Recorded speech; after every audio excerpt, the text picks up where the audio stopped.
जय श्री राम। आदरणीय मित्रों, मैं लक्ष्मीपुत्र डॉक्टर कुमार गणेश, जयपुर बीकानेर से प्रणाम। वर्ष 2026 भारतीय जनता पार्टी के लिए कैसा रह सकता है? इस पार्टी को कितनी अनुकूलता, कितनी प्रतिकूलता रह सकती है? संगठन के मोर्चे पर, केंद्र सरकार के मोर्चे पर, राज्यों में अपनी सरकारों के मोर्चे पर, नेताओं को लेकर, इन सब बातों को आइए जानते हैं इस वीडियो में। वर्ष 2026 भारतीय जनता पार्टी के लिए परीक्षा का समय सिद्ध हो सकता है। ध्यान ये दीजिएगा, यहाँ हम परीक्षा की बात कर रहे हैं, परीक्षा में अनुत्तीर्ण ही हो जाएगी ऐसा नहीं कह रहे हैं। लेकिन परीक्षा का मतलब ये होता है कि संभल कर रहना पड़ेगा। भारतीय जनता पार्टी यानी भाजपा का कोई पूर्व राष्ट्रीय मुखिया, अब मुखिया की जब हम बात करते हैं तो एक ही शब्द आता है, अध्यक्ष। तो आप इस बात को यूं भी कह सकते हैं कि कोई पूर्व राष्ट्रीय अध्यक्ष है, उसके स्वास्थ्य को झटका लग सकता है, जीवन को झटका लग सकता है। और उस व्यक्ति के स्वास्थ्य और जीवन को जो ये झटका लग सकता है, ये बड़ा या बहुत बड़ा या निर्णायक भी हो सकता है। हालांकि भाजपा इसमें कुछ नहीं कर सकती, क्योंकि जो होना है वो तो अपनी तरह से होगा। अब जहाँ तक विधानसभा चुनावी लड़ाइयों की बात है, देखिए, इस वर्ष अप्रैल मई में तो सामने दिख ही रहे हैं 5 राज्यों के विधानसभा चुनाव। 2 तो पूर्व में असम और पश्चिम बंगाल, 3 दक्षिण में है, पुद्दुचेरी है, तमिलनाडु है और केरल है। तो ये 5 राज्यों के विधानसभा चुनाव तो अभी दिख रहे हैं। तो सबसे पहले तो इन्हीं की चुनावी लड़ाइयों की बात कर लेते हैं। तो इन विधानसभा चुनावों में भारतीय जनता पार्टी को निराशा झेलनी पड़ सकती है तुलनात्मक रूप से, विशेषकर दक्षिणी राज्यों में। क्योंकि दक्षिण राज्यों का अगर मामला देखें तो दक्षिण दिशा का अंक है 8, शनि का। ये वर्ष इसका स्वामी अंक है 1, सूर्य।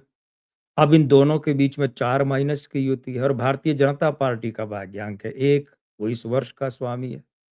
तो वो दक्षिण भारतीय राज्यों के साथ में समीकरण देखेंगे तो क्या पड़ेगा? विपरीत पड़ेगा। हाँ, असम में भारतीय जनता पार्टी को अनुकूलता रह सकती है। नेतृत्व को लेकर राष्ट्रीय अध्यक्ष के मामले में भारतीय जनता पार्टी कोई बड़ा आश्चर्यजनक पहलू सामने ला सकती है, निर्णय देखने में आ सकता है। आज जब ये वीडियो रिकॉर्ड हो रहा है तो कल की तारीख में, यानी आज तारीख तो है, वो है 17 जनवरी। कल 16 जनवरी को भारतीय जनता पार्टी ने अपने राष्ट्रीय अध्यक्ष के चुनाव का कार्यक्रम घोषित कर दिया और 19 तारीख को नामांकन दाखिल किए जाएंगे। और अगर कोई चुनाव की नौबत नहीं आई तो 20 तारीख को नया राष्ट्रीय अध्यक्ष भारतीय जनता पार्टी को मिल जाएगा। तो ये घोषणा हो चुकी है। तो अब ये जो भी है इस मामले में बड़ा आश्चर्यजनक पहलू देखने में आ सकता है। और जहाँ तक बात करें भारतीय जनता पार्टी के राष्ट्रीय कार्यकारी अध्यक्ष नितिन नबीन की, तो देखिए, अब जो सुनने में आ रहा है वो ये है कि भारतीय जनता पार्टी 20 तारीख को जो राष्ट्रीय अध्यक्ष बनाने जा रही है वो नितिन नबीन को ही बनाने जा रही है। हालांकि पार्टी ने ऐसा औपचारिक रूप से कुछ नहीं कहा है, लेकिन जो सुनने में आ रहा है, जो निजी तौर पर भाजपा वालों के साथ चर्चा है, पत्रकारों के साथ चर्चा है, उसमें वो लोग बताते हैं, मीडिया में जो चर्चा है वो ये है कि संभवतः पार्टी नितिन नबीन को ही 20 जनवरी को राष्ट्रीय अध्यक्ष बनाने जा रही है। हमारी दृष्टि में ये बहुत मूर्खतापूर्ण कदम सिद्ध होगा, बहुत हानिकारक रहेगा भारतीय जनता पार्टी के लिए। क्योंकि हम अपने एक पीछे कार्यक्रम में आपको पता ही होगा, ये बात कह चुके हैं कि नितिन नबीन के अंक जो हैं उनके खुद के लिए जितने लाभकारी होने थे वो सिद्ध हो चुके हैं। भारतीय जनता पार्टी के लिए उनके अंक लाभकारी नहीं है। वो तो कार्यकारी राष्ट्रीय अध्यक्ष के रूप में भी लाभकारी नहीं थे, तो पूर्ण राष्ट्रीय अध्यक्ष के रूप में भला कैसे हो सकते हैं? तो भले ही चाहे भारतीय जनता पार्टी 20 जनवरी को जो आने वाली है, 2 दिन बाद है, आज 17 है, 18, 19 और 20 बना दे भले नितिन नवीन को राष्ट्रीय अध्यक्ष, लेकिन फिर दोहरा रहे हैं ये भारतीय जनता पार्टी के लिए मूर्खतापूर्ण और हानिकारक कदम सिद्ध होगा। और ये नितिन नवीन का कार्यकाल कोई सुखद और अच्छा नहीं होगा। हो सकता है कि इनकी असहजता पूर्वक इस पद से विदाई हो जाए या भाजपा को करनी पड़े। किसी एक राज्य में या एक से अधिक राज्यों में भाजपा अपना मुख्यमंत्री बदल सकती है। ये भी हो सकता है कि किसी राज्य विशेष में ऐसी परिस्थिति उत्पन्न हो जाए कि भाजपा को मजबूरी में अपना मुख्यमंत्री बदलना पड़े। ये मजबूरी कानून और व्यवस्था और सामाजिक उद्वेलन, लोगों का सड़कों पर आना, उससे भी मजबूरी में होकर हो सकती है। और किसी मुख्यमंत्री को भाजपा इसलिए भी बदल सकती है कि आने वाले समय में जो भविष्य में चुनाव होंगे, वहाँ के विधानसभा चुनाव, उस व्यक्ति के मुख्यमंत्री पद पर रहते हुए भाजपा जीत नहीं सकती, तो इसीलिए भी वो पद से विदाई हो सकती है।